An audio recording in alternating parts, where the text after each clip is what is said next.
get here. Hello, everyone, and welcome to Healthtech Sessions, this time with Microsoft and Corti by Health Tech Hub Copenhagen. Healthtech Sessions is our monthly event where we invite you to hear about the most pressing, inspirational, exciting health tech topics with the people who make adoption of health tech possible at scale. So to get started, I will share my screen with you again. Hopefully. Yes, there we are. And of course, the most important part of this event will be in just a few minutes when we hear from Sebastian from Corti and Oliver from Microsoft telling us about, telling us about their partnership, the do's and don'ts, and how it works when a startup works with a corporate. But before that, I have one ask to you. Please post all your questions and thoughts in the comment section. And this is where we're going to take them for the Q&A session afterwards. And then to give you a little context about why we're hosting this event as Health Tech Hub Copenhagen and who we are, because I also see quite a few new faces here who maybe haven't met us yet. At Health Tech Hub Copenhagen, we are making health tech everyone's business. These are big words, but we as a purpose-driven innovation hub believe in health tech without boundaries. We believe that everyone should have access to good health. And we work with startups, with businesses and governments to make adoption of clever health tech solutions possible at scale. We work on breaking the adoption bottlenecks in healthcare to open the way for clever health tech solutions to reach the people they are meant to serve. We work with the entire ecosystem, with all the health tech startups in Denmark, which we've also mapped. This is the map you see here. We work more closely with our members, 27 and counting, great health tech startups in Denmark.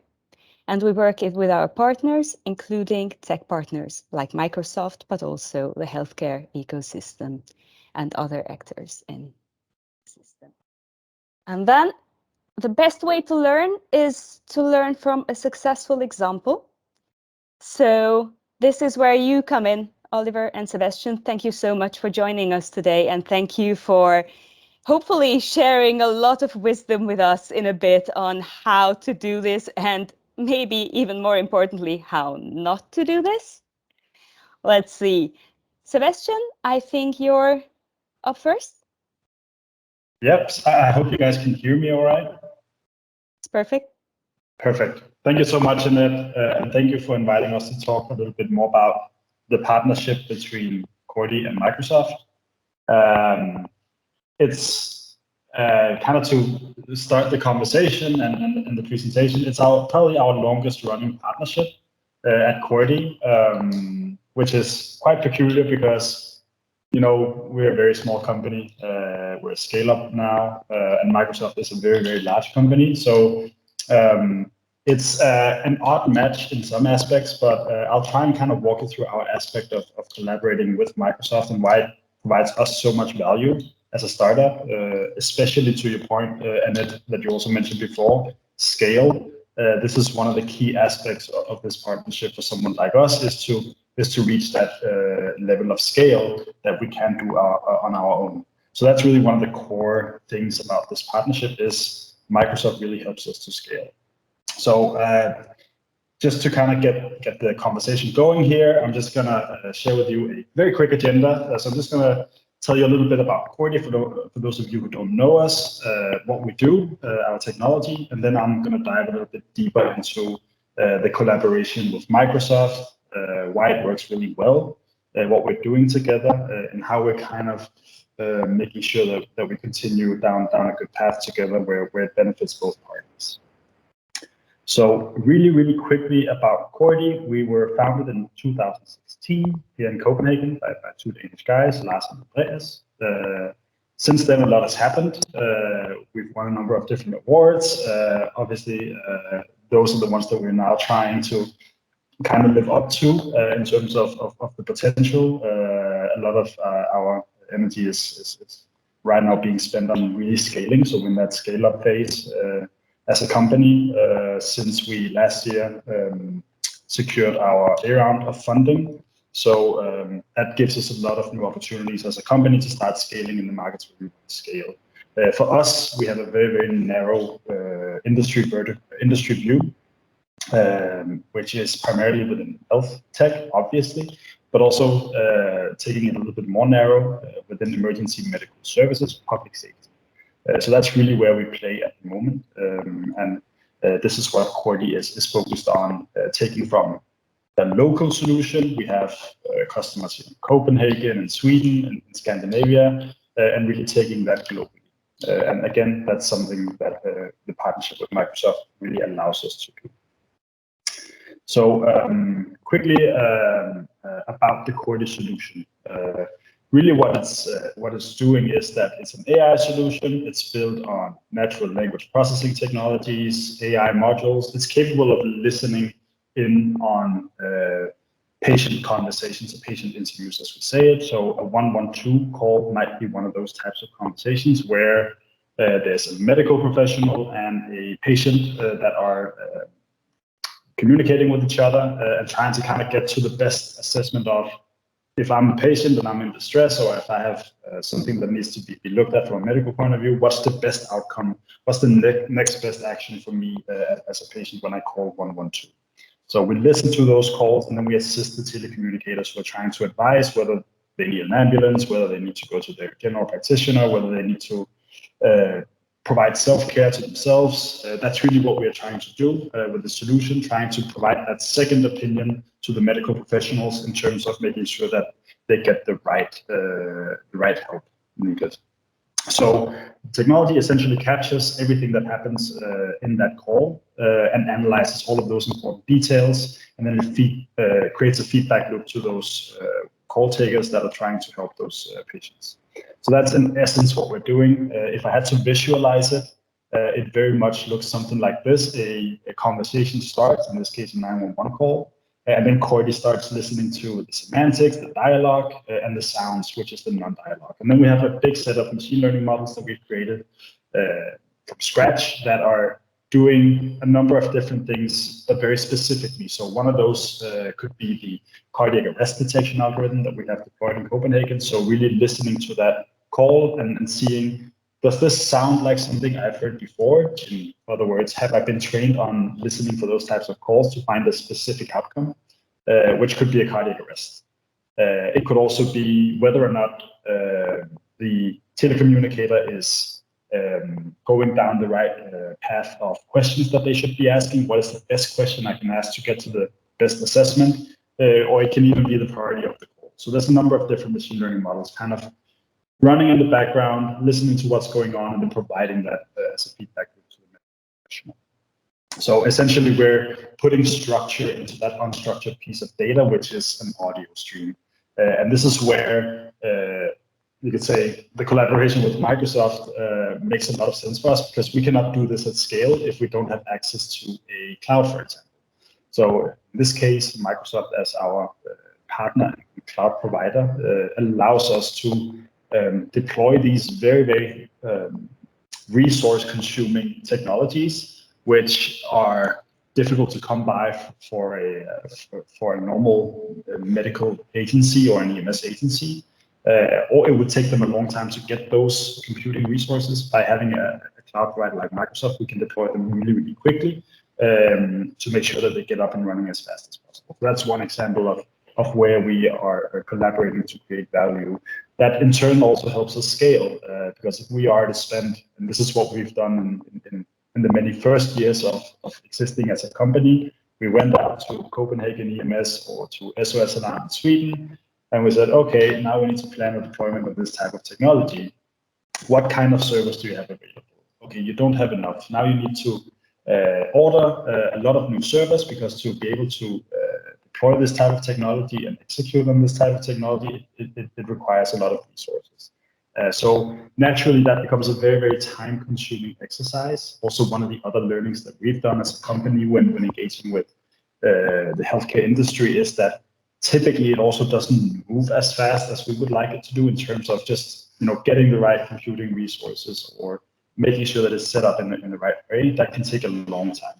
So for us to be able to provide all of these things from a cloud, and in this case with Microsoft, a trusted cloud, meaning that it's generally trusted from a GDPR perspective or a HIPAA perspective, that gives us a lot of benefits as a provider of solutions in terms of saying, well, we remove one boundary here that typically would be a barrier for us to help adopt the technology. So that's one example of how we work together. So that's kind of quickly just a high-level overview of the kind of technology that we provide. So moving a little bit more into how Microsoft and Corti works together. Kind of at the offset of this collaboration, you're looking at two very, very different companies. Microsoft being almost 200,000 employees, present in, I guess, every single country on the earth.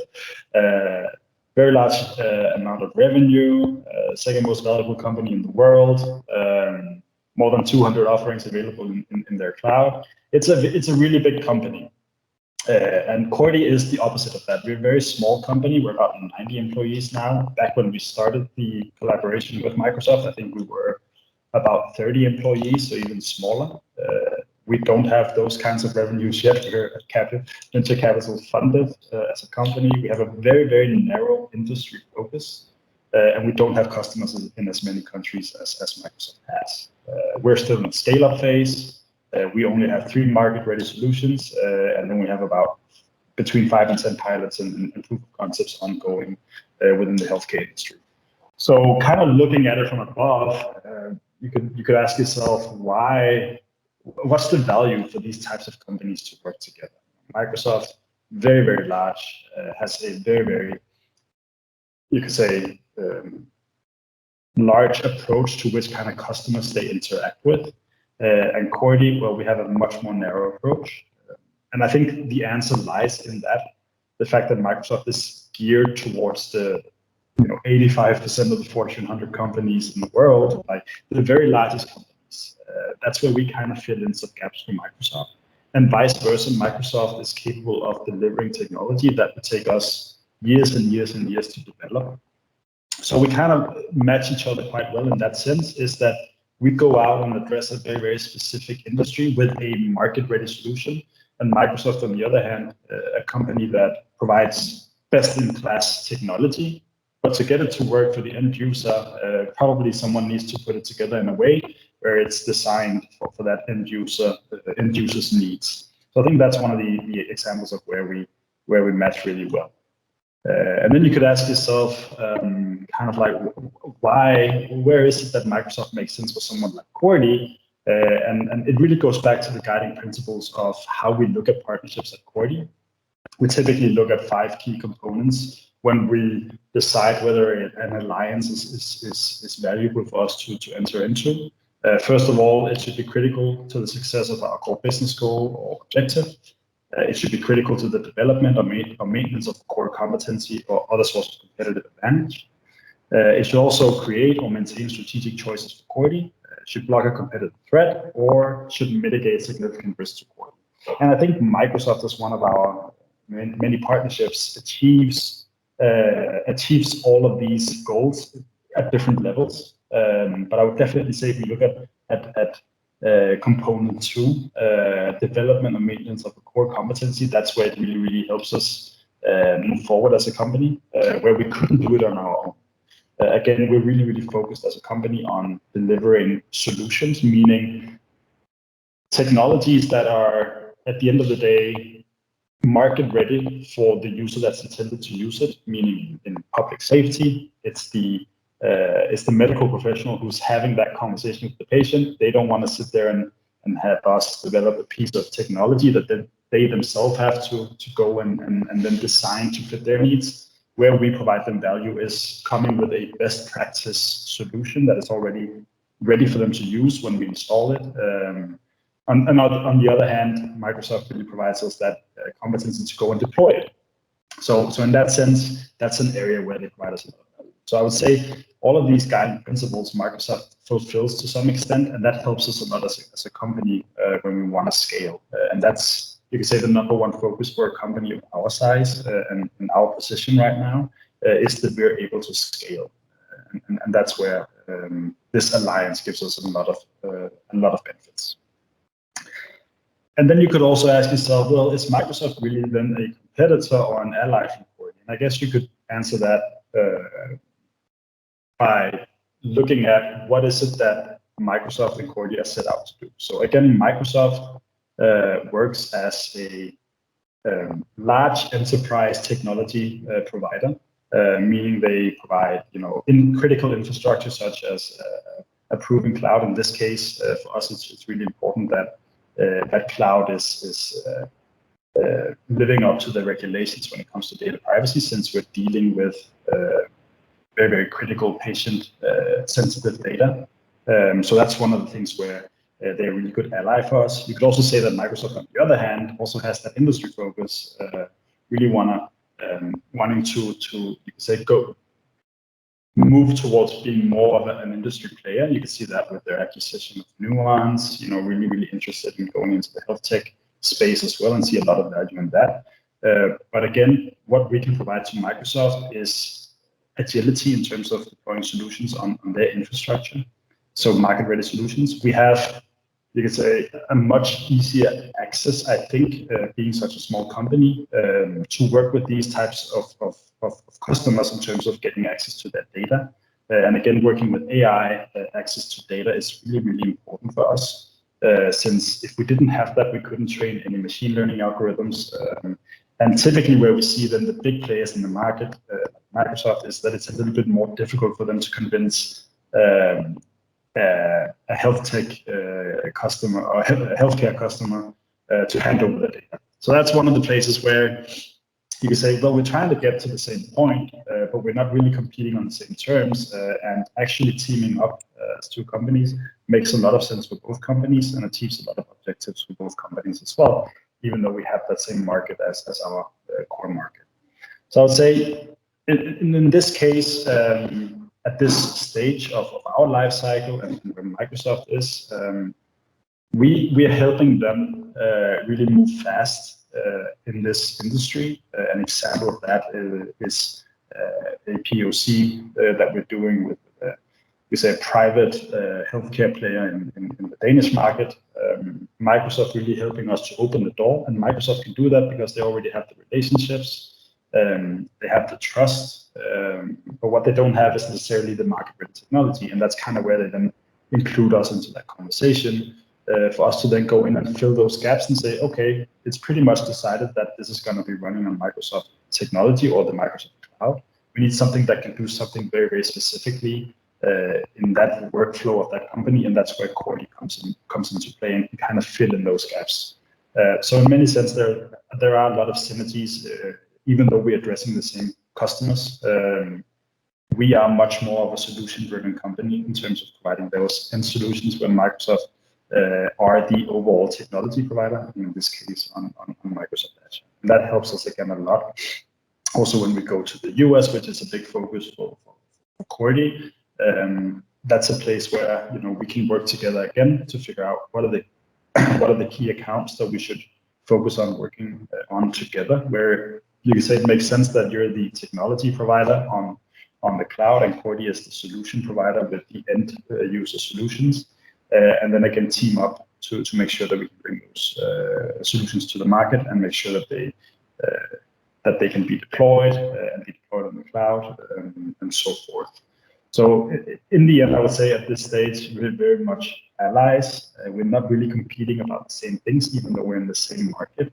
And that's where it makes a lot of sense for us to team up as companies. And ultimately that kind of looks like this. So it's very, very ugly, this model, but it's the best representation that I can think of. And just to kind of show what it really means is that we have a number of different components to our solutions. We have a back end, we have a front end, and so forth. All of this lives on Microsoft Azure. It didn't used to do that in the old days. And when I say old days, we're talking 2 years back. We went out there and deployed physically on every single customer. taking a lot of time, being very tedious, not helping us scale at the speed that we wanted to. And while we could mitigate that in Denmark by going to region Nordjylland or going to region of Copenhagen or even going to Sweden to deploy physically, with the ambition for Corti to you could say penetrate the US market, it would be very, very time consuming if we had to go to every little rural village or county in the US and deploy physically. And this is where the cloud comes into play. And this is why we only now deploy on cloud exclusively. So if we have a client who says, well, cloud is not really for us, we're not too confident in it, then we don't have a solution for them. So exclusively we deploy on cloud, and that means all of the critical components of making our solution running at the end user is sitting on the Azure cloud. So everything from the call handling solution to data management to the artificial intelligence, all of that is being executed through Microsoft Azure. And that makes a lot of sense for us to do so because it allows us to scale. It allows us to deploy very, very quickly, and it allows us to kind of say, reap the benefits of economies of scale from a deployment perspective. We don't have to go and set up a completely new environment every single time. We can utilize what we've already done and replicate that across the market. And that's really helpful for us when we really start to get a lot of clients on board. And then we don't have to do everything customized every single time. We can just replicate what we're doing already and then kind of turn on the ignition and hand it over to the client, and they're ready to go. So that helps us a lot in terms of scaling, and that's really invaluable to us as a company. So in the end, you could say it is kind of a match made in heaven, just like pizza and pineapple. We are very different, and looking at it from the outside, we probably don't go hand in hand because we're so different as companies. But at the end of the day, it really works because I think we provide something, and I know Oliver's going to go much more into detail about what we're providing Microsoft. But from our point of our side of the table, Microsoft really provides us that ability to scale as a company that we wouldn't have had otherwise if we had to go and do it ourselves, which is what we did in the beginning. It just wasn't feasible and it was too time consuming. So for us, having these corporate partnerships just makes a lot of sense. And also, you could say the do's and don'ts of working with these types of partnerships, me and Oliver are going to go into at the end as well. So stay tuned for that. With this, I'm going to hand it over to Oliver. Yes, thanks a lot, Sebastian. So we'll just switch screens very quickly. Can you see it now? Yes. Right. So it looks like I can see my screen, and I'll just briefly state who I am, right? So Annette was alluding to it in the beginning, but name is Oliver, part of Microsoft, and I think the most important part before I move on is just bullet number 2. So the reason why I'm here with Sebastian today is that I'm working with our software partners in a partner-facing role, and I work with our software as a service partners specifically, and the ones that we strategically prioritize from Microsoft Denmark at least, and who strategically prioritizes us back, right, from Corti in this case, and a selected subset of those. Used to be in a customer-facing role, but now I work together with companies like Corti, but also across industries. Today we focus on Corti and health tech, right? As I move on, I just quickly want to address, similar to what Sebastian did around Corti and a little bit about who they are. I'm not going to state a whole lot about who Microsoft is, but just at least how we work with startups like Corti. So you get a feel of why it works with Corti, and then I'll get into after that some of the examples of what we've been doing together and why I think it's been working well. And as Sebastian then mentioned, we'll round off together on the do's and don'ts and have a back and forth discussion around that, right? Hopefully also with you guys. So just very briefly, in Microsoft and how we work with startups. So in Microsoft, we have a definition of those startups and scale-ups, and we call them independent software vendors. And for us, that's an organization or a startup or scale-up that you could say develop, markets, and sells their own software, their own intellectual property, as Sebastian showed on his almost the last slide, but built on top of Azure, right? And if not built on top of Azure today, at least hopefully built on top of Azure later on in the collaboration. And what do we then bring into that collaboration? So depending on the stage of that collaboration, and we're going to go into the stages in a second, we then go into, you could say, is there a need of Azure credits? Is there a need of technical resources to sort of either review the solution you've built now or co-build version 2 or co-build version 3 even, and looking to how do we operate that efficiently in cloud? Is there a better way to deploy it, as Sebastian alluded to, so we can, time to market with those customers who are then signed up? Can we get more quickly to market? We also engage in co-selling efforts. I saw a question in there that I think Sebastian will address afterwards, but actually trying to get this out to mutual customers together. We develop, you could say, we provide guidance on software as a service for those who needs it, tech support and so forth. In the instance of Corti, however, they are well known, like they really know technology very well. So the whole technical part of our collaboration has actually been very ad hoc and somewhat scarce, because they're highly skilled, for sure. And then as needed, we've been helping them on their Azure journey. So it's actually been mainly with Corti around, you could say, go-to-market initiatives and co-selling more than it has on the technical side. The technical side, I would say, has been an enabler, as Sebastian alluded to also go faster for both parties, right? That's a little bit of a definition. And how do we actually then work with these startups and partners over time? So just providing you here a typical journey of a high potential startup. You could say in the beginning stage, Microsoft has a program, Microsoft Startup Program for young startups. We have a group of startups in that program, both in Denmark and obviously all over the world. And the relationship there is centered around getting started, especially around what you know Microsoft for today. So helping you on the tech side, right? And I'll get a little bit back to what I mean by that. But is there a need of Azure credits to get started with your product, the POCs, developer tools, Visual Studio, and so forth, some sort of tech support, and you also have some check-ins momentarily with a success manager on how it's going with your platform. And that's what you probably know Microsoft from today, right? Helping you on the tech side. And when you move a little on in the ecosystem, we have a Microsoft, you could say a Microsoft partner status, where you work with us as a partner. You gain access to the commercial marketplace. We can get you program support in a program called Fast Track, where we help you on the marketplace side and on the technical side, and we get access to the seller and partner network. We have multiple partners in that space, but obviously fewer than in the Microsoft Startup Program. And then where I'm sitting, some of those startups, they go on and become scale-ups such as Corti, right? And they have a big potential and a big collaboration potential and willingness to collaborate with us as well. And we engage in a more strategic partnering relationship, where we sort of have dedicated resources available to help them on the technical side. We go in and do targeted co-selling in different countries where it makes sense for Corti and Microsoft. Some customers doesn't. On some customers it makes sense. And I'll get a little bit back into that later on, I think. And then we also engage in different go-to-market activities or marketing activities together to push out the message of Corti and Microsoft together. And that's where I'm sitting, and that's where I spent a great deal of my time with Corti directly.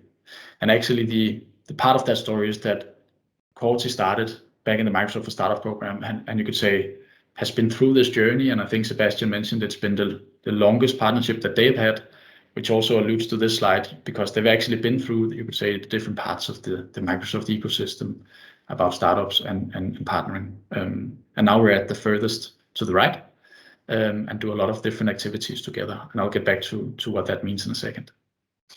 So just to give you an overview, the way we structure collaboration with a startup at that stage furthest to the right is that we actually set, as any other project you might have, you set goals for that collaboration. So we meet, obviously, Sebastian and myself and the broader Corti team, and discuss goals for our collaboration. Is there new products being developed? Obviously, that makes sense for Microsoft. But is there new customers we want to hit together? Is there new market we want to enter, and why? And you might sit and think why, you could say, is we do get why Microsoft is engaging in the new products and services part of this collaboration, but why do we engage in conversations about gaining new customers together and new markets together? And the reason, to put it very simply, we try and help to open doors to new customers the best we can and new markets, because the more that Corti actually wins shared customers together with us, the more underlying Azure technology is gradually needed to support those customers, right? As you saw in Sebastian's slide. So there is actually a win-win situation and a shared growth driver to get it out to as many mutual customers as possible. So that's the reason for engaging in this type of collaboration together. Right.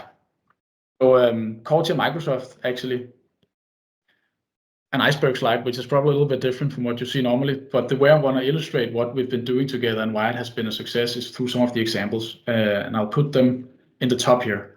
We've been doing a lot of different things together, as you saw in some of the previous slides, on the technical aspect, on the commercial aspects, and the go-to-market aspect. And one of the examples here you see in the right top left corner, sorry, is a collaboration we had around a joint customer, Region Hovedstaden, Region Copenhagen EMS.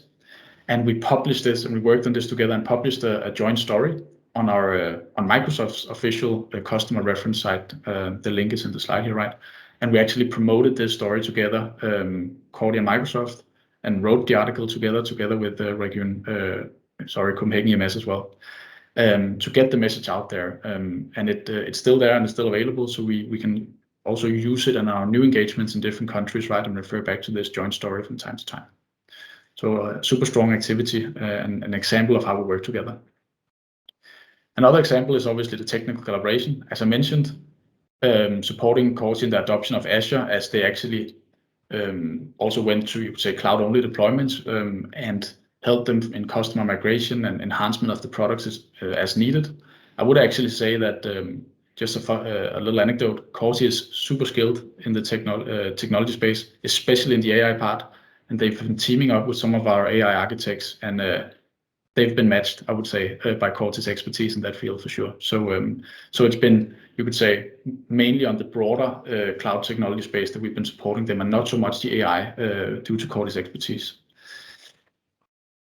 But that Sebastian alluded to a little bit is co-selling. So we've been obviously working together as two technology and software providers. But the reason for doing so is actually to land shared customers and get Corti's platform and platform out to more customers together, right? For the reasons I mentioned before. We've done that across Europe, Scandinavia. I think Sebastian mentioned some examples. We also tried to help with an entry into France, which I believe is going pretty well. And then we also tried to, especially now USA, because that's Corti's priority. And for us, we try to help the best way possible by engaging the different Microsoft sales teams who might have a contact the right place, and sometimes they don't necessarily. But it's a big market, so I'm sure we'll find even more success cases than we have already.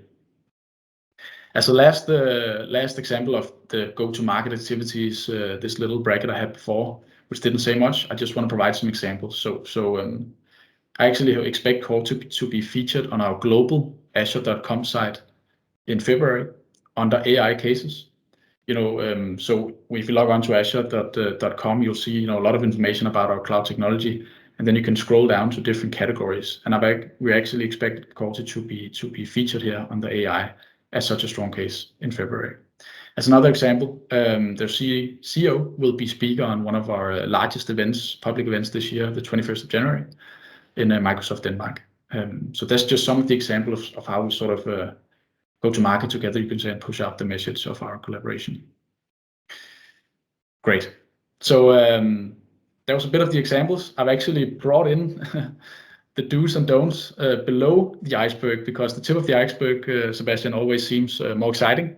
But obviously, there's a lot of work behind those activities, right? And what to do and what not to do, actually. So I think we'll do this back and forth, right? But I can maybe start in the do section, right? So I think what some of you might think when you hear about this presentation is there is a set in stone structure for how we should work together, a certain playbook of how this works well. And to some degree, obviously there is, but in most cases, I would say embrace trial and error, and figure out what makes sense, because every company that I work with and that Microsoft works with from a software partner perspective is different. So find the right way and find your own way together with Corti, like what's valuable for either makes the most sense, and then try it out. Sometimes it doesn't work, and sometimes it works. And I think me and Sebastian and the rest of the Corti team has been doing that pretty well, and with an open mindset, I would say. Do you want to take one other one, Sebastian, of the ones we can just? Sure, no, I can definitely do that. Yeah, and just to that point that you mentioned with trial and error, and I think the nature of being in a startup is trial and error by default. So I think having that agility to kind of explore what makes sense and where it supports business objectives on both sides is really, really important. So as you say, there is no script on both sides, right? It's really about finding out what makes sense. And going back to the other one, to the second one, bullet 2 and the don'ts, take time to understand both sides thoroughly. I think that really also illustrates number 1 in terms of saying, well, trial and error is really good, but the more you understand each other, understand what drives the business, what drives Oliver in this case, and what drives Corti, if you have that understanding of each other, it's much easier to go into a more strategic conversation about where should we then place our bets, because otherwise the bets can be really, really plentiful and no one will have time to go over all of them. So really having that understanding of what drives Oliver and Microsoft, from my perspective, makes it much more simple for me to have that conversation with Oliver about what should we actually then do that is beneficial to both sides, both Microsoft and Corti.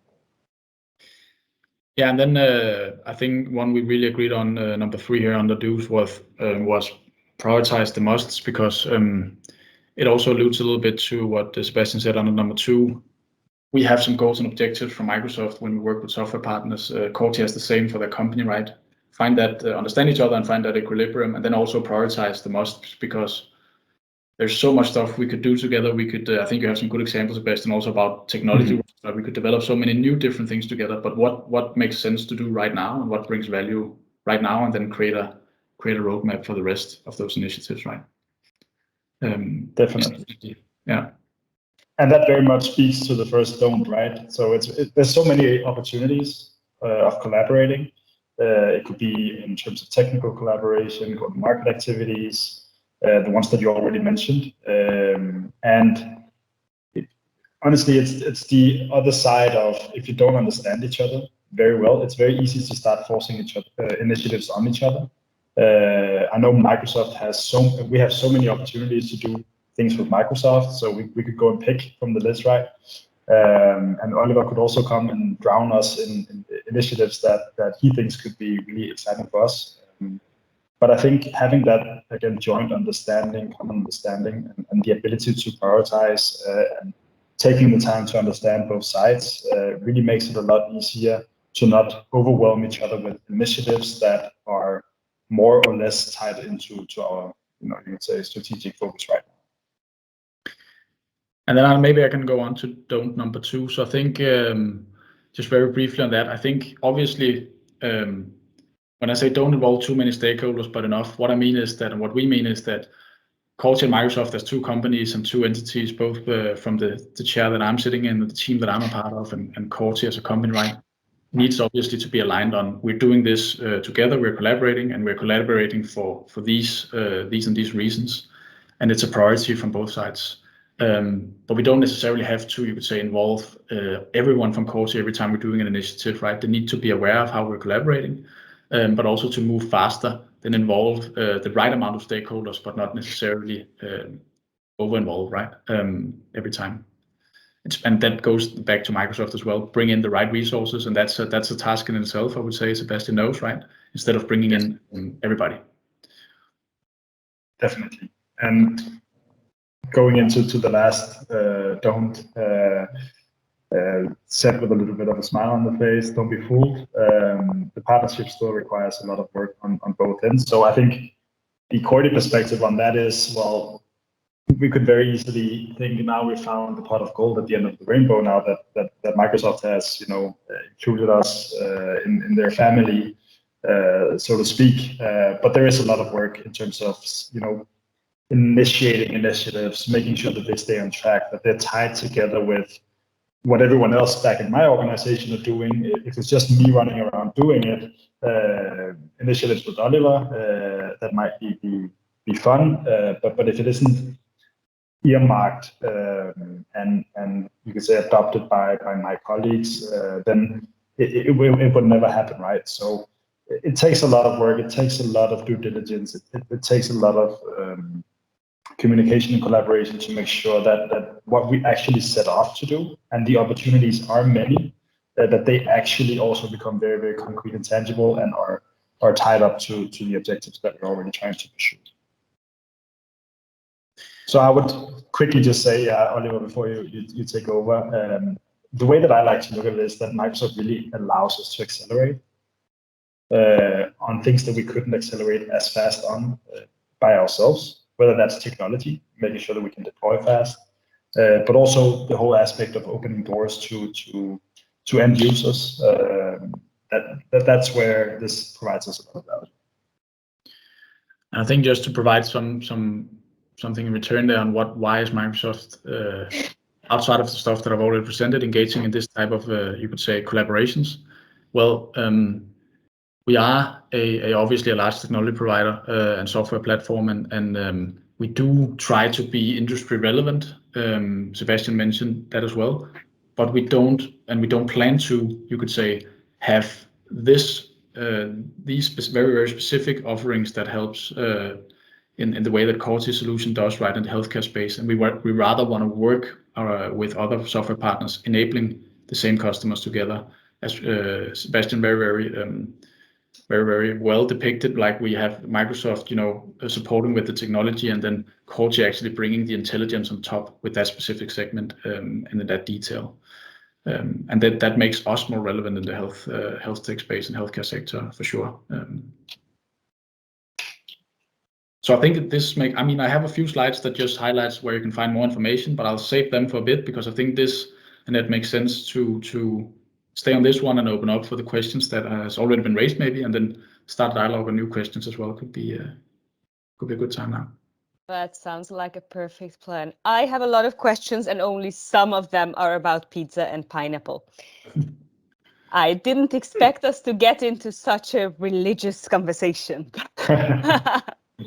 So maybe let's also park that. And thank you for this. This is extremely valuable, I think, for everyone, startups, corporates alike, or anyone really who is interested in how it works when a health tech startup tries to scale and get out into broader markets.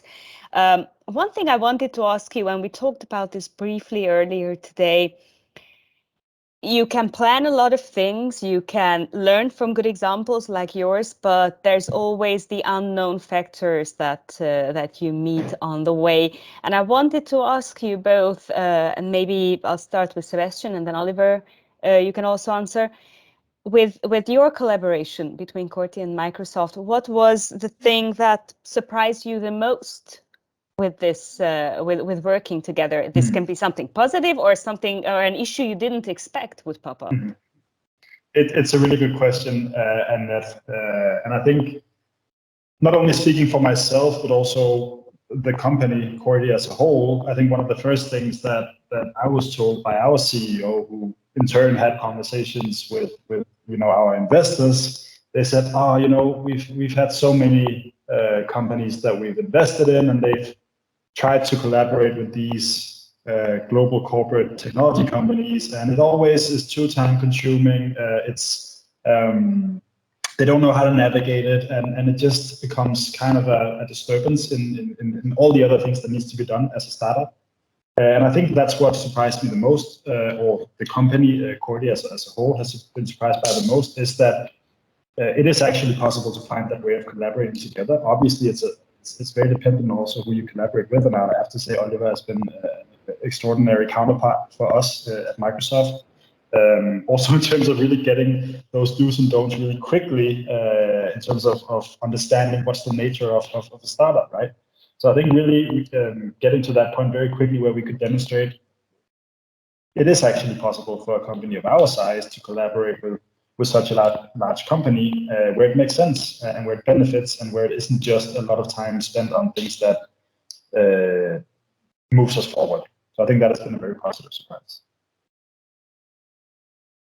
Yeah, I think there's been on my end, and I think there's been multiple surprises, right, on different angles. But I would say I didn't know, you could say, health tech that well when I first met Corti about a year ago, and I've been, trying to understand that world for the past year as much as I can to ensure that our collaboration grows. I think I did know obviously that the sector is also it's very aware of you could say how it is critical data, it's critical patient data, it's critical infrastructure and so forth, but how many things Corti needs to take into consideration to actually, you could say, and they do that very well because they as you can see on a lot of medias, they are very successful, right? But they have such a wide array of competencies in Corti, which is needed because they need to address those very critical conversations in public sector. And I don't think I was aware of how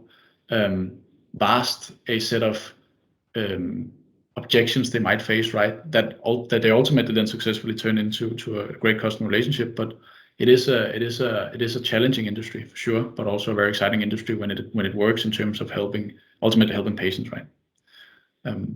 Yes. I can only agree with that. When talking about health tech startups and Microsoft learning and you learning about health tech startups, here's a question from the chat that's relevant here. What stage of startups within health tech are Microsoft most interested in working with, collaborating with? So I think a little bit back to the slide I showed before with the different staging. I think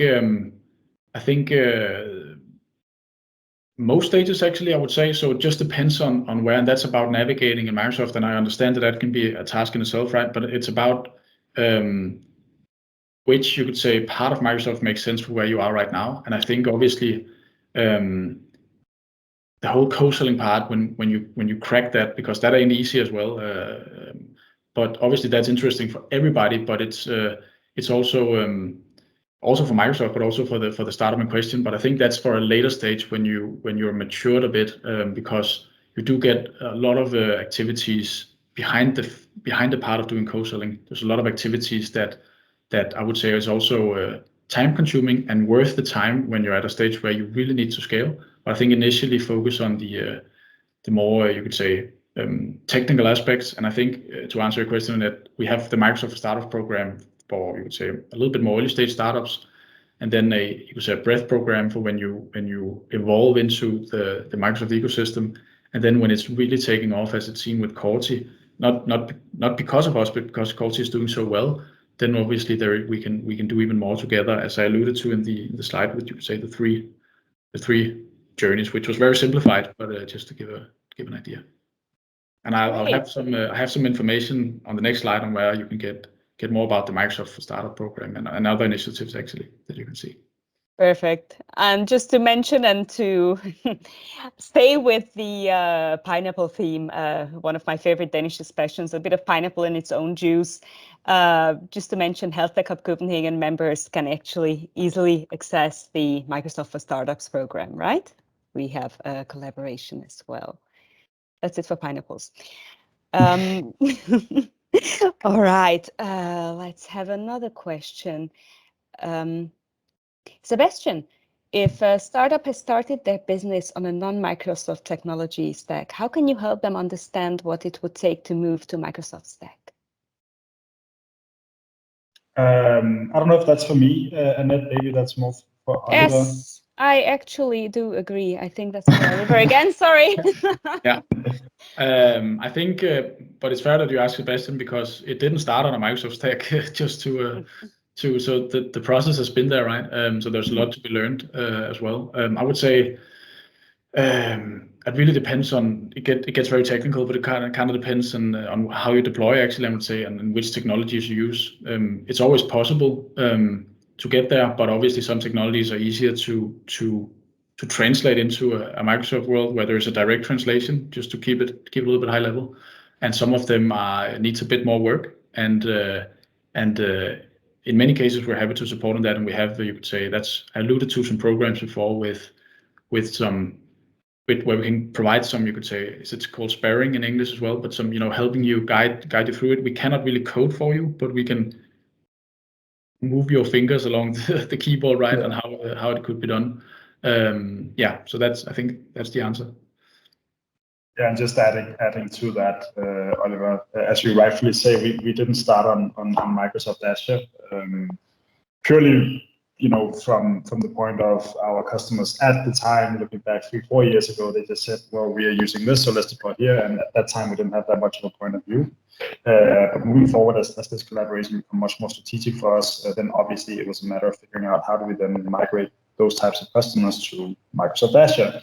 And generally speaking, what I would say to that point is that there's been no shortage of assistance offered to us in terms of figuring out how can we do that, meaning technical resources, architects who could go in and translate one architecture to the other and help us migrate those solutions. So I think all of that is available when collaborating with Microsoft, the expertise, the sparring, as Oliver said, there's no shortage of that. Great, thank you. All right, here's a question for you, Sebastian. There's another part of this puzzle, right? And that's the customer, which in this case is the public sector. What has been the biggest challenge with scaling your solution with the public sector, and how did you overcome that challenge? That's a really, really good question with a lot of answers, I would say. As Oliver also mentioned, it's a very, very complicated industry to address.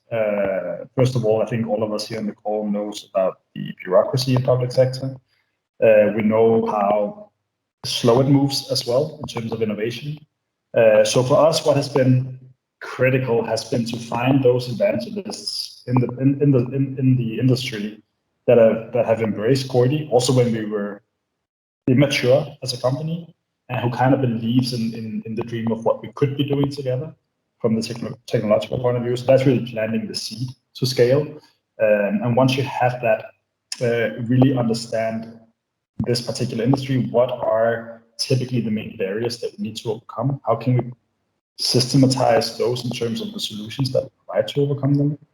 And then figure out what are typically the elements that makes this conversation, let's say we've already engaged with a client in the sector, what typically stops this conversation, right? What is it typically they will return with? What objection do they have saying, okay, we can't move forward now? It could be funding, having the budget to do anything. It could be, again, are we willing to put our data on the cloud? Many different things could be objections, right? So really figuring out what are those common objections that typically stops the process, and what is the best way to overcome them, right? So really define those sets of solutions to all of those objections that we can go and take, because we know that the clients that we work with in the public sector in general needs a lot of handholding in terms of getting initiatives through. And I think a lot of the ones that we've been working with has been very, very, a lot of our clients today, I think what has made them clients for us has been the fact that we have been able to handhold them through their own system. So really understanding what kind of system are they working under? What are the pitfalls of working in the public sector? So for us to really understand that process, the workflow, and where typically things break down has been really helpful when we've been able to go out there and then not only sell an idea, but also consult on how to make it happen. I think that has been really, really valuable in terms of solving those challenges. Great, thank you. Here's a question that you have kind of answered already, but I would at least love to hear more about. That's your co-selling with regards to global markets. The question goes, great to hear that Microsoft has opened doors to new customers for Corti. Have Microsoft also opened doors to new potential customers outside Denmark? And how involved is Microsoft in the sales process? Some of this you have answered, but maybe you could tell us a little bit more about these European markets and the US project. Yeah, also a really good question. I can start. Oliver, please jump in whenever. But I think from our perspective, yes, they have actually opened doors outside of Denmark for us as well. Central Europe, Western Europe, in those different markets, they've opened doors for us. and kind of invited us to the ball, saying we have this great partner that might fit with some of the pains that you have, and then we go and pitch together with Microsoft, right? So that's a standard way of doing it.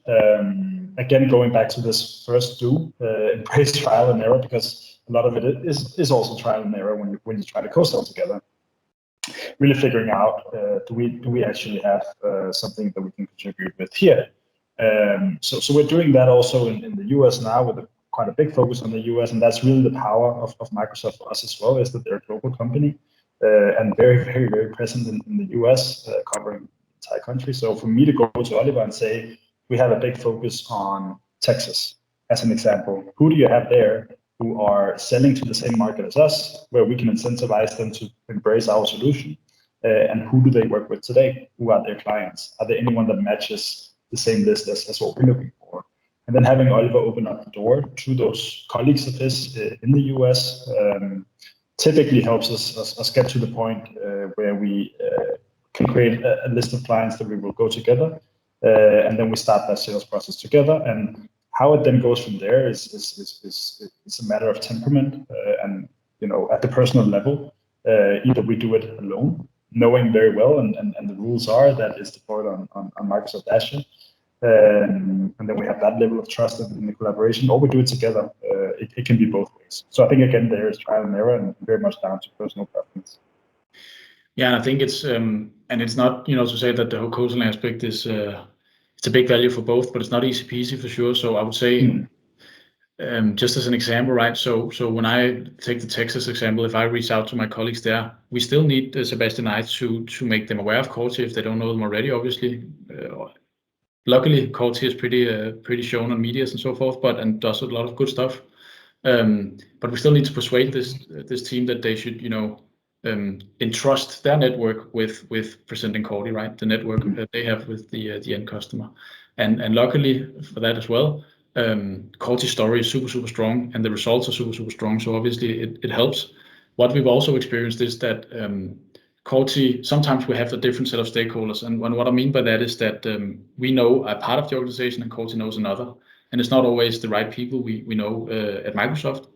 And that by that I'm saying we're not every single opportunity that Corti engages in is not a door opened by Microsoft. They have plenty they're doing on their own, and then we may come in on the back of that actually and help. We haven't opened the door, but then we helped, and maybe in meeting number 2 or 3, if they need some guidance around the Azure part, or some trust about we're deploying it the right way, and how we work with Azure. So it can actually also go the other way around, and mostly it also does that. So. Yeah. And just to add a last comment to it as well, I think also from the startup angle is to really make sure that expectations are aligned, right? Because if I as an employee of Corti thinks, well, as soon as Oliver's made that connection with his colleague in Texas again, for the sake of argument, that's when it starts and kicks off, and now it's just smooth sailing from there. Again, I think looking at it the other way, that is where the work starts, right? So the easier we can make it for a Microsoft account executive in Texas is to give him everything that makes it easy for him to go out and open those doors, knowing very well that he has, again, 200 other solutions that he could focus on, a lot of other clients, and we just need to make it very, very easy for him to go out there and just execute on it, because understanding his side and understanding what his KPIs are, we're just a small part of that ultimately. So we just need to make it very easy for them, provide them with everything that makes it easy for those guys to go out and just execute on it. And that's super true. Just a final comment, and sorry to that. So I think it also maybe answers one of the other questions that we've partly addressed.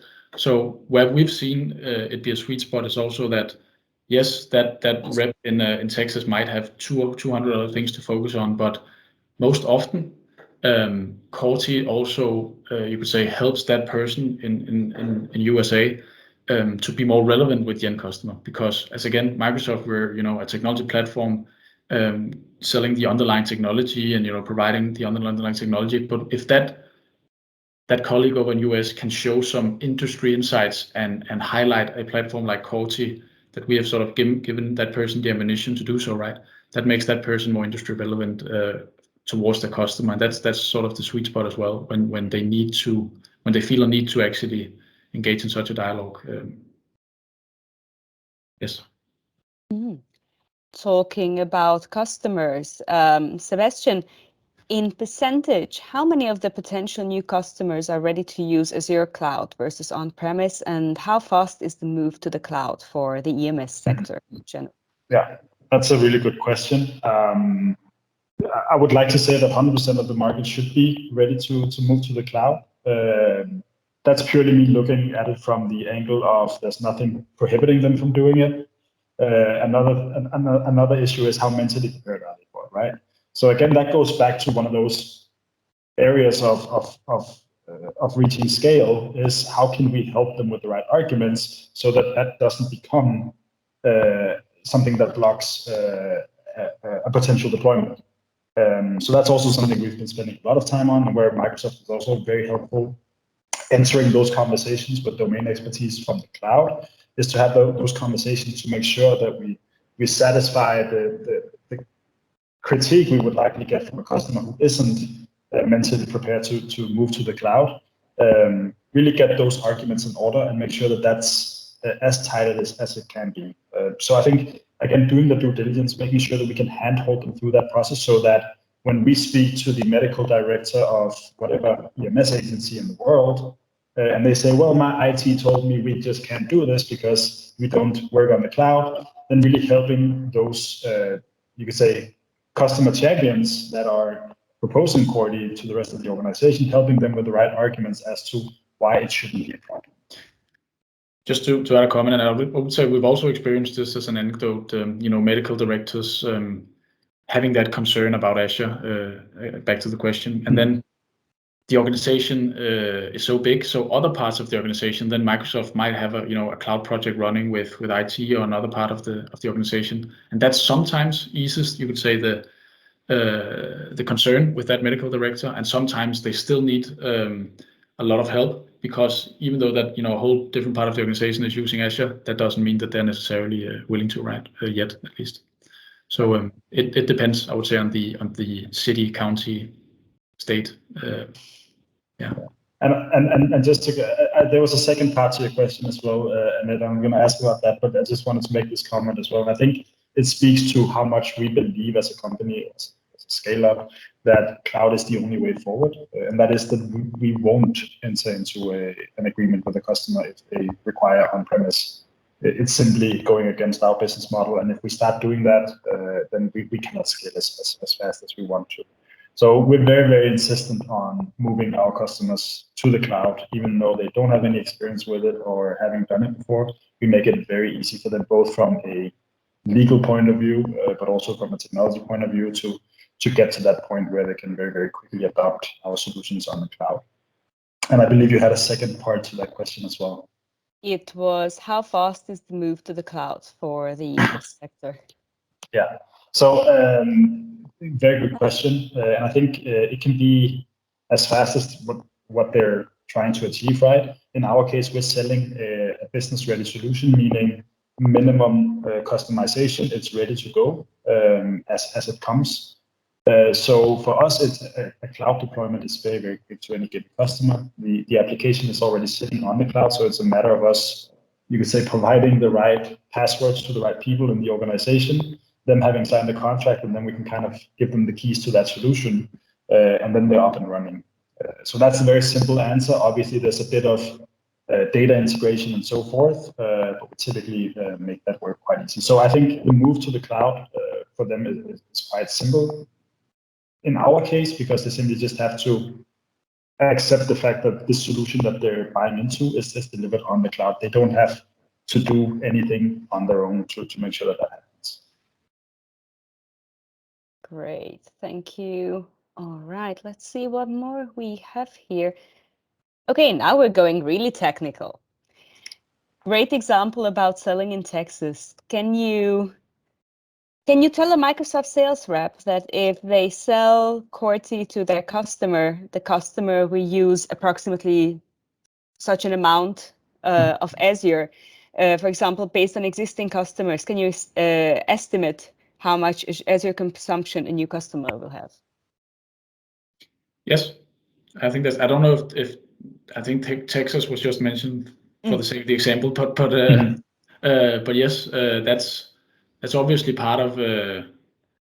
That's one bit of a big, you could say, picture of the whole value proposition, both towards the customer, but in this case towards the Microsoft colleague in that specific part of the world. We can make estimations. Obviously, every city or county or state or region in Europe is different and different in organizational size and need of you could say technology, underlying technology. But yes, that's possible to estimate. Yeah, I think it's pretty simple for us with the setup that we have now to kind of t-shirt size our way out of saying if you ultimately when you look at our consumption model in terms for the client, it's based on how much activity they drive on the phones, right? So how many calls they have annually going into the 911 line, and then that more or less for us is the guideline as to how much will that consume in terms of cloud. So that's 100% possible to do that and use that as the argument, or at least the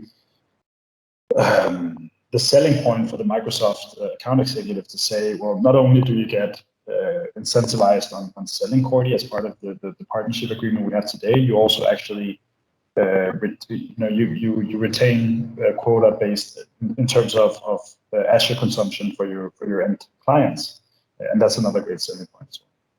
Yes. Fantastic. Yeah, go ahead, Annette, sorry. Sorry, go on.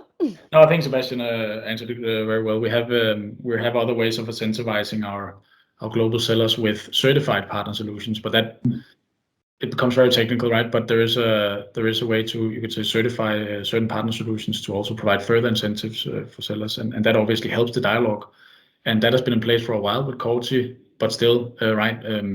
Every customer is different, every account team is different, so co-selling is not necessarily just a check mark based on that estimation for sure. Great, thank you both. I think we have answered all the questions that haven't been answered by the presentations yet. Do you want to take on? You have a few more slides, I think, before. Yeah, it was just very briefly. So we can end on that note. So I showed you before the typical journey of a startup, and some of you asked to which stages to engage in. We also have the Microsoft Revamped startups program, and I have a link in the slide, and I think you can either. I think it'll be shared afterwards, or you can Bing it or Google it, probably Google it. Or feel free to reach out to myself or Benedicte, actually, who is you could say fronting that startups program from a Danish perspective or Denmark perspective. So that's the Microsoft for Startup program. We also have sort of what we call a SaaS Academy with I know you're all probably SaaS native, so some of it is basic, but some of our newest sessions is more advanced. We both have a business track here. We have a technical track on software as a service with free to watch content for you if relevant. And then just on a final note, I mentioned this a little bit in my presentation, but we have a very large event the 21st. We don't have a healthcare specific breakout session here, but we have a data-driven public sector session. We also have a software innovation breakout track, as you see on the right. And Corti is actually part of the main event and the panel debate there. I don't think they're listed right now, but they're actually part of the panel debate in that specific event. So if you have the time, tune in. And there's a link to that event in the chat as well. Exactly. So you can just go in and check it there. Cool. I think that was great. That was it. Okay, thank you so much for both presentations and conversations. Any famous last words? Oliver, why should startups collaborate with Microsoft? To grow beyond what they originally imagined, I would say. That's a nice tagline. I'll take that. Sebastian, what do you think the greatest value is for a startup scale-up like Corti in collaborating with large organizations like Microsoft? I think it's definitely unlocking some of those elements of scale, which all startups are ultimately looking for. And as a technology provider, that's exactly what Microsoft enables for us, is to scale technologically, and then adding on top of that, scale commercially as well. So I think that's really a big accelerator for us when collaborating with Microsoft. And for us, global health is where it's at, and health tech is how we're going to get there. So it all just makes perfect sense. Great. Thank you so much, both. Thank you, Sebastian, and thank you, Oliver, for sharing your valuable insights and learnings from this collaboration. And we are looking forward to see where it goes from here. All the countries you will get into. Great. Thank you so much. And thanks for everyone who joined us today. We will make the video and the presentations available for you afterwards. Also, so you can share it with anyone you think it would be relevant to. And then I hope to see you at another Health Tech session later this year. So thank you so much for joining. Bye. Bye, everyone. Thank you.